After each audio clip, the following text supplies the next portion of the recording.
بسم الله الرحمن الرحيم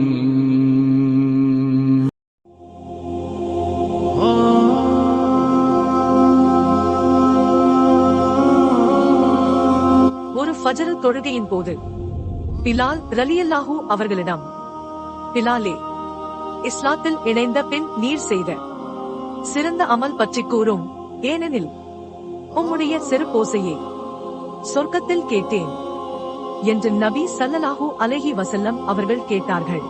அதற்கு பிலால் ரலியல்லாஹு அன்ஹு, இரவிலோ பகலிலோ நான் ஒழுச் செய்தால் அவ்வுழுவின் மூலம் நான் தொழ வேண்டுமென்று நாடியதை தொழாமல் இருப்பதில்லை. இதுதான் என்னுடைய செயல்களில் சிறந்த செயல் என்று விடையளித்தார்கள்.